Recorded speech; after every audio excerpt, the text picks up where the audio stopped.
Welcome to the Spiritual Artist Podcast. This is Chris Miller. I invite you to join me as I interview artists from a variety of disciplines. We'll share powerful stories and lessons learned while making their art.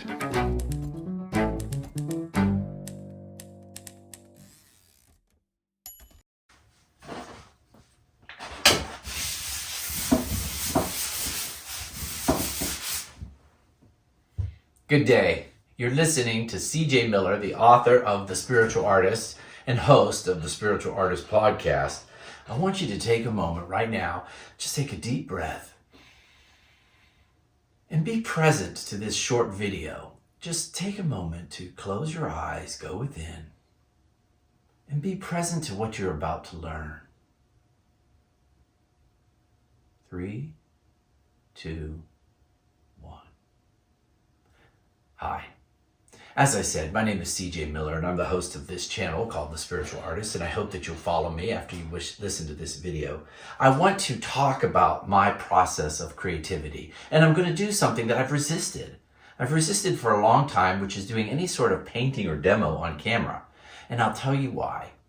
Because what The Spiritual Artist is all about, it's about practicing presence when you make your art. Practicing presence. So, as you can see, I've pulled out all sorts of tools. I have so many tools in my studio, so many art tools, different brushes. I have Brillo, I have brayers, I have neocolors, I have paints, I have brushes, I have graphite. There's so many tools available to you. I want to ask you, what is your favorite and best and most powerful tool? What is your most powerful tool? Take a moment. Now, if you said your consciousness, then you are right in alignment with the spiritual artist.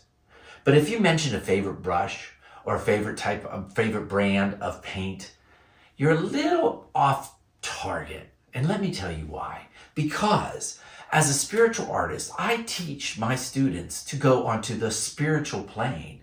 The spiritual plane is the idea, the concept, the non-physical realm. This is the material realm, and your brushes and your brayers, this canvas, this paint, it's all on the material realm, okay? But I'm asking you to go up into your consciousness, and the way I want you to do that is I want you to quiet your mind. This is a hard concept for us here in the West because our minds are chattering all the time. But when I walk into the studio, I encourage my students through meditation and practice to quiet their mind, get into their heart space. And the heart space is one of presence. It's a space of love. Just letting go of criticism and judgment, fear, just being present. Be present. And then most importantly, listen for your gut. Your intuition, the gut that is driving you. And so I wrote a book called The Spiritual Artist. We are designed to create. And in it, I outline all the different ways that we get blocked from entering into the state of presence. And there's many ways we get blocked from that. So I want to talk to you today about what you should practice when you go into the studio. You need to practice presence. So my mentor, Virginia Cobb, I talk about her in my book, she used to tell me that there were two kinds of artists. One artist falls in love with the subject. They draw the same thing over and over again. That might be you. You might be in love with drawing bluebonnets or vases or animals or a specific animal over and over again. But then there's the second kind of artist. We fall in love with the material, the viscosity, the way the paint reacts to the canvas. So, as an expressive artist, someone that does abstracts and spiritual art, where I'm recording my consciousness on canvas, I fall in love with the material. So, it doesn't matter what kind of material I use, but what matters is that I really am present to it. So I hope after you watch this video, you'll notice that presence means that I sit here and I just play with it. Literally, I play with it. And I get And I get fascinated by the way it drags and how it reacts to my hands. And so I'm going to use my hands in this demo because I want to show you that you don't need a tool. And I'm starting out with my hands. And so what we do is you just let yourself feel an impulse. Feel an impulse. What color drives me? I'm feeling white.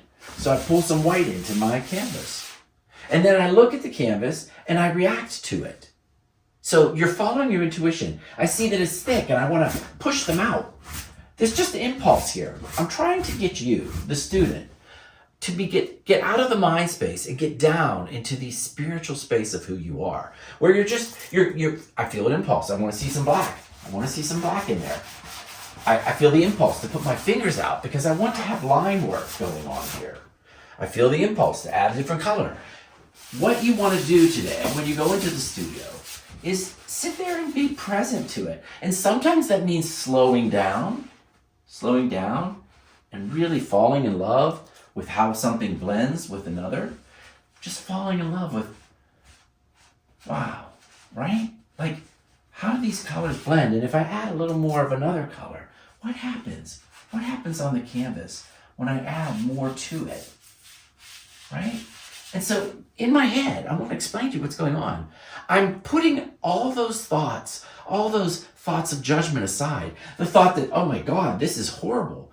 You know, things going through my head, black and orange, this looks like Halloween. Or this doesn't look good. You have to put all that aside and just be in a space of love. Love means that you fall in love with what you're doing. You just enjoy it. You just enjoy it. And you fall in love with it. And I'm telling you, what's so amazing about this process is that Spirit will step in and co-create with you. And suddenly, you will notice at some point, something works. Something just starts working. And you ride it. Do you hear that? When something is working, this is a great lesson in your life, you ride it. You just keep doing it. Oh, I like this little circle motion. I like how it's blending out and blending these colors. And so I can keep going with it. So if there's something in your life that's going well, do more of it. And if there's something in your life that's not working, like up here, this is not working for me, do less of it. So there's so many spiritual lessons. There are so many spiritual lessons in making art. And what I'm encouraging you to do is just play with the feeling and the texture. Now, you can see I'm trying to get some saturation here because I like a lot of color and I want to have a base on this. Okay? So I'm mixing in a lot of color, giving me some base to work with. And see, this is interesting. My right hand had dark black on it, and I'm letting myself use it. Some of us are so afraid to let one color blend into another that they constantly wash their brush. Try not washing your brush so much. Try letting it pick up and bring something with you. Something that will work. All right? Now, this is what happens.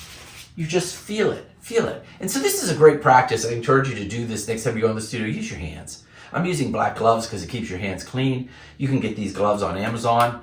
They're surgery gloves. They're very clean. But you don't have to use a glove. You can actually use your hand. And if you're a kinesthetic learner, you're going to love painting this way. You're going to love feeling the paints in your hand. And that's all part of the process. Now, I'm not going to fake and lie to you. Ultimately, you will be attracted to certain paints and certain brushes. You'll start saying, well, I like a paint that is more fluid, or I like a paint that is a little more dry. That will come in time. But when you first walk into the studio, and the first thing and the most important thing that you always have to do is you have to align.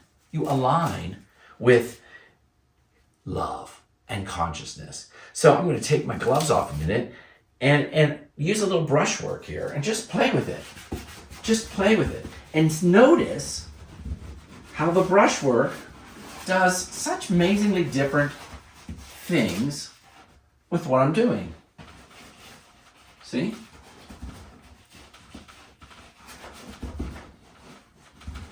And once again, you will also learn that certain colors mixed together get muddy or turn brown. That's okay. Brown's a great color. If you want, start with your primaries and then branch out and see where they go. See where they go. Don't worry about that. Because the minute I step into that space, where I'm going, oh, this is muddy, I'm in judgment, right? And when I'm in judgment, I'm outside of the space of a spiritual artist. Because a spiritual artist always stays in play, in love, in having fun, The longer you can do this, the longer you just stay in having fun, things start happening. Things start happening on the canvas. Okay? Now, as another demo, I wanted to show you that everything is your tool. I picked up this pine cone from an arrangement in the house because it's Christmas, and I thought, wait a minute, pine cone is a painting tool. You can use it and explore how it makes lines. The reason I don't like to show people my exact process is because I limit you on the physical world. I want you to be creative. I want you to think, oh my gosh, here's a brush that I can use. What if I use the back of a brush? What if I use a back of a brush to etch out what I'm doing? It's a lovely place to be, right? Now, the other thing I want to tell you, something that gets into us all the time, and it's hard not to have it happen, is you want it to look good right away. Well, where's the fun of that, right? If it looks good right away, then you're done. I love Abraham Hicks used to have a quote that she said. I don't know if you've ever listened to Abraham Hicks, but she talks about this wonderful quote. She says, you're going on a vacation and you travel and you pack to get on the vacation, because the idea is it's all part of the process. You don't just pack your stuff, turn around, unpack it back into your house and say, I'm done. It's the journey.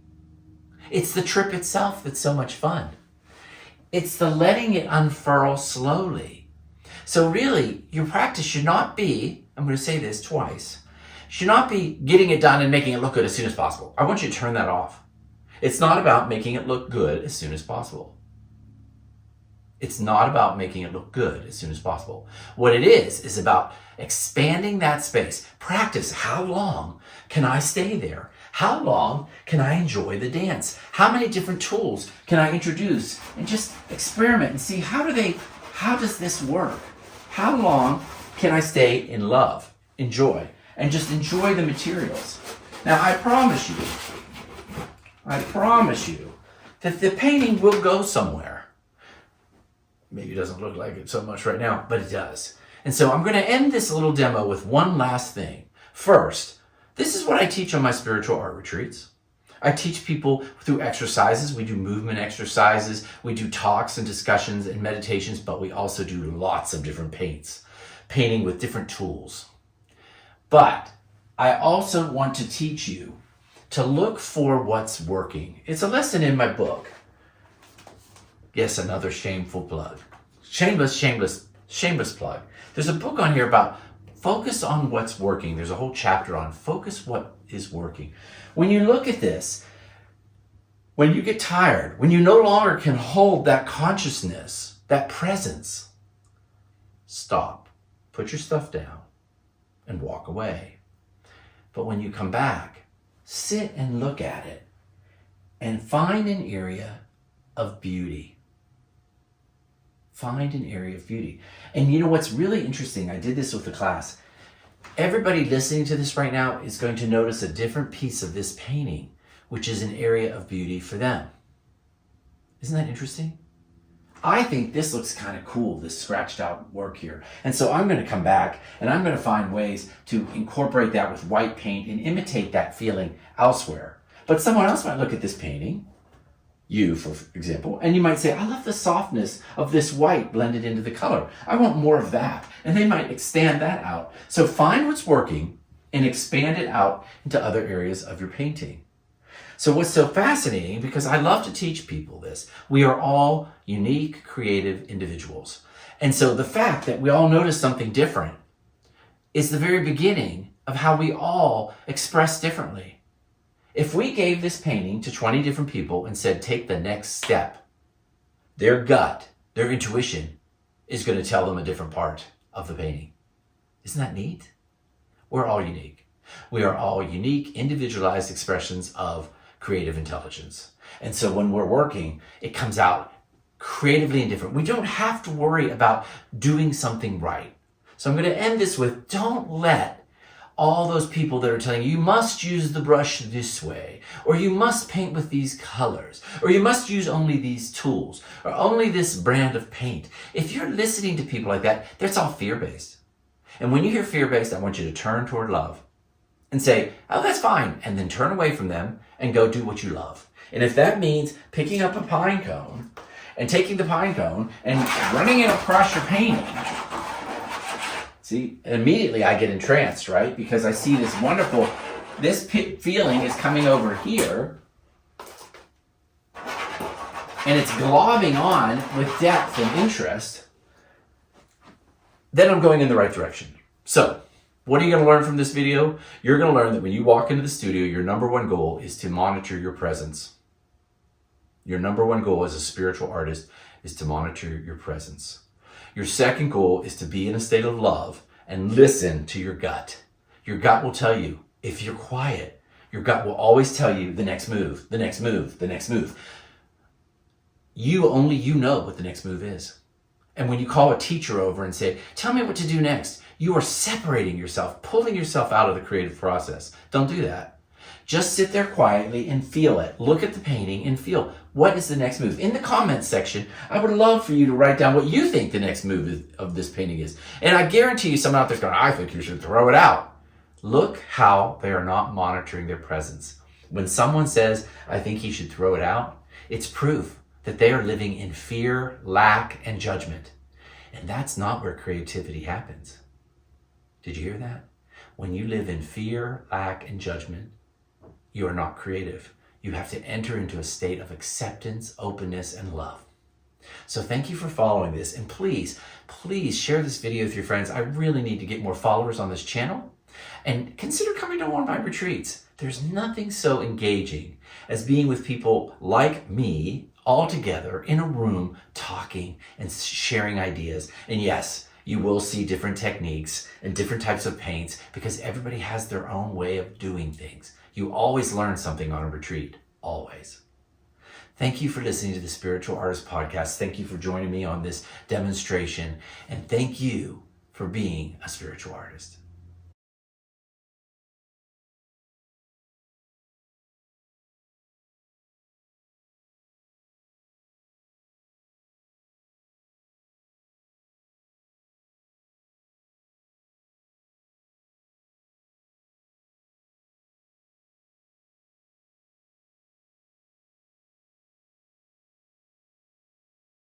Thanks again for listening to the Spiritual Artist Podcast. Whether you're watching this show on Apple Podcasts, Spotify, Google Play, or iHeartRadio, make sure you choose the subscribe button so that you will receive updates when new segments are released. Most importantly, be still, listen, and know that you are a spiritual artist.